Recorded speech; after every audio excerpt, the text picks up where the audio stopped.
Hello friends, இன்னைக்கு பூரி மசாலா எப்படி பண்ணலான்னு பார்க்கலாமா? இதுக்கு ஒரு தவால நல்லா ஆயில் ஒரு டீஸ்பூன் ஆட் பண்ண பிறகு ஹீட் ஆன உடனே சோம்பு போட்டு அது பொரிஞ்சு வர மூச்சுல வெங்காயம் மிளகாய் எல்லாம் ஆட் பண்ணி கொஞ்சம் டிரான்ஸ்லூசண்டா குக் பண்ணுங்க. இதுக்கு கொஞ்சம் சால்ட் நான் ஆட் பண்றதுனால கொஞ்சம் அது ஃபாஸ்டா குக் ஆக ஹெல்ப் பண்ணும்.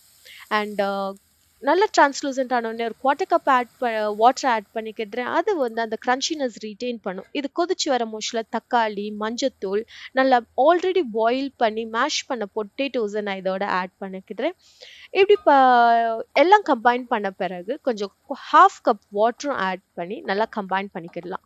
ஒன்ஸ் இது கம்பைன் ஆன உடனே நல்லா கொதிச்சு வரட்டும். தண்ணி கொதிச்சு வர மூச்சுல ஒரு 10 to 15 மினிட்ஸ் நல்லா சிம்ல வச்சு இறக்குனீங்கன்னா உங்களுடைய பூரி மசாலா சூப்பர்வா சுவையா ரெடி ஆயிருச்சு. இதை வந்து நல்ல ஒரு ஹாட் பூரியோட சாப்பிட்டீங்கன்னா கண்டிப்பா நல்லா இருக்கும். உங்க ஃப்ரெண்ட்ஸோட ஷேர் பண்ணிட்டு இந்த சேனலை சப்ஸ்கிரைப் பண்ண மறந்துடாதீங்க.